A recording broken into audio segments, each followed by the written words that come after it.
Hello everyone, welcome back to the channel where we discuss all things narcissism. Now when it comes to communication with a narcissistic person, more often than not, you're the one that's going to be made to feel responsible for everything they've done wrong. You're going to be the one who's left walking away feeling confused and bewildered and frustrated. And narcissistic people tend to have a lot of toxic logic. They use things such as logical fallacies within their arguments in order to gain control over you, in order to manipulate you, in order to gaslight you, in order to confuse you. And a logical fallacy is a flawed argument, a false argument where they are going all out to deceive you. Now, a narcissistic person can just turn around and say, well, if you hadn't. And this is a kind of ad hominem where they're going to direct the conversation away from what they've done onto something you've done or you haven't done, so that you find yourself defending yourself to them and they no longer have to defend themselves to you. Or they can turn around and create that smokescreen by saying if you hadn't, which is a kind of a red herring because they're diverting again the conversation away from themselves and over to you. They might appeal to popular opinion. So when you create a boundary with a narcissistic person and say to them, no, narcissistic people are incredibly self-entitled people who don't seem to like or understand the word no. So when you say no to them, they're going to fire at you, well, they didn't mind. And it doesn't really matter whether the other person minds or not. You'll never get to the truth of that. And that, quite frankly, is none of your business. What matters is who you are as a person. If that other person doesn't mind, then let the narcissist go and ask that other person. And you stick to being true to who you are as a person. As soon as we start stepping out of character to please somebody else, we're going to create those feelings of resentment within ourselves. A narcissist can simply turn around during an argument and claim that everybody else thinks. Everybody else thinks I'm right. Everyone else thinks that you're the one with the problem. Everyone else thinks that you're crazy. And what they are doing here is appealing to popular opinion to create that self-doubt within you so that you question who you are against the masses, rather than understanding that perhaps that's not how everyone else thinks. Or if it's a case where everyone thinks you're the one that's going crazy, perhaps that's the environment you're in and the smear campaign that the narcissist is setting in order to gain enablers and flying monkeys onto their side. And you need to step out of the environment. Yes, your circle might get smaller, but your friends will be realer. They might just turn around and claim, after all I've done for you. So you feel bad for not doing something for them, which isn't true to who you are as a person.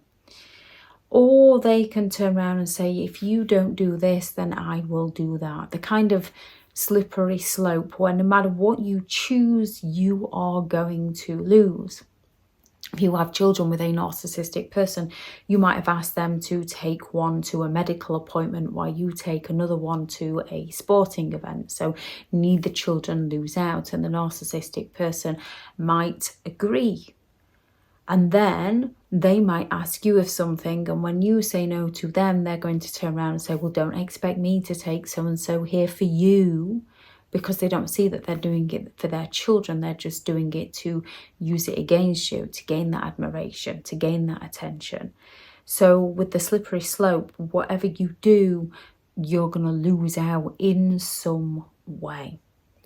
Or there's the straw man, where they come at you again with that false argument where they deny all knowledge, where they turn around and claim, well, what about when you did this?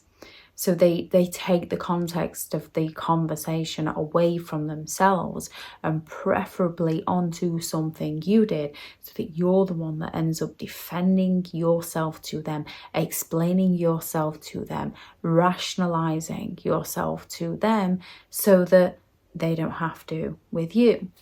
They can simply just appeal to your emotions. They can appeal to fear. They can appeal to guilt. They can go all out to accuse you of being too sensitive to something, so that you feel like you're the one with the problem. They can accuse you of overreacting, so that you feel like, again, you're the one with the problem. They can accuse you of being jealous. So you can go to a special occasion that the narcissist doesn't particularly want to go to, and they can go all out with their charismatic charm and their grandiose nature to charm everybody in the room and start talking to other people.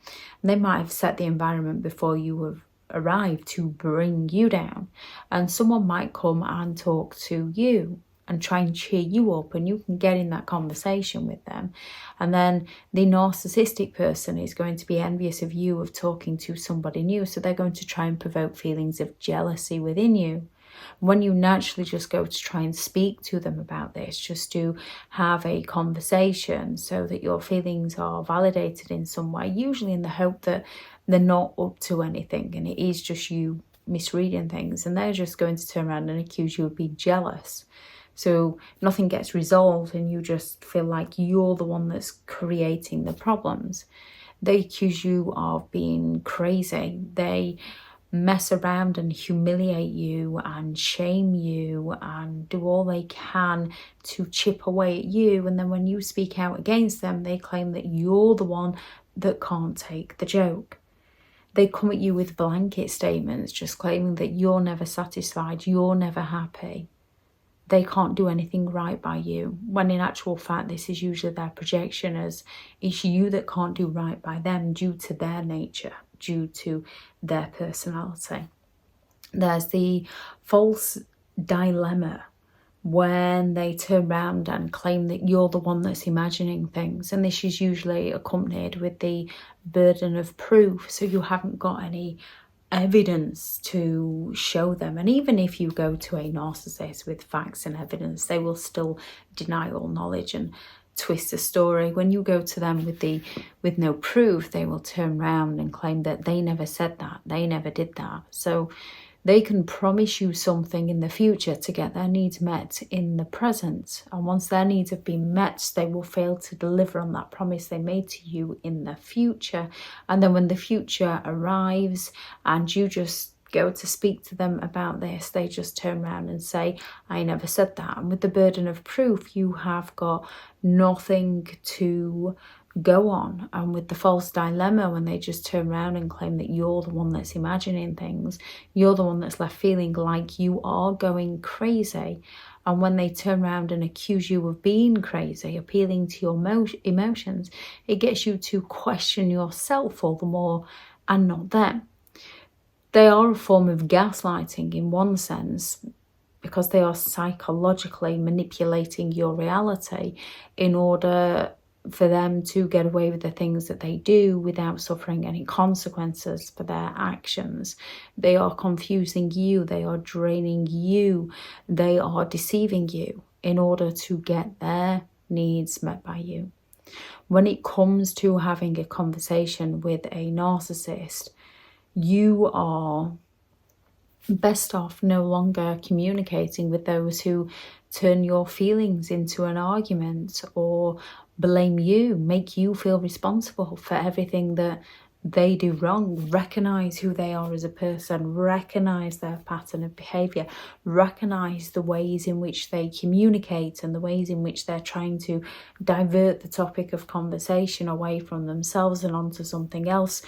Because people who do this on a regular basis, regular pattern of behavior, those who don't take responsibility for their behavior are going to find somebody else to blame, and they're not going to change because they don't take responsibility for the things they do wrong.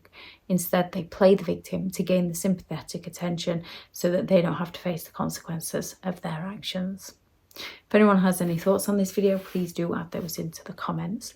Thank you very much to all the returning subscribers and your continued support with the channel. It's greatly appreciated.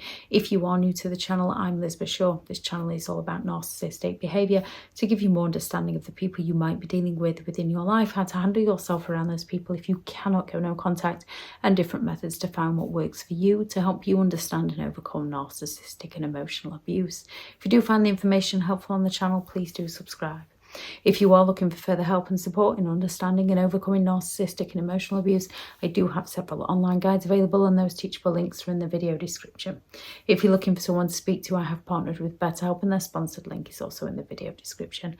Go out there and create the day that you deserve, because you do deserve to have an amazing day. Bye.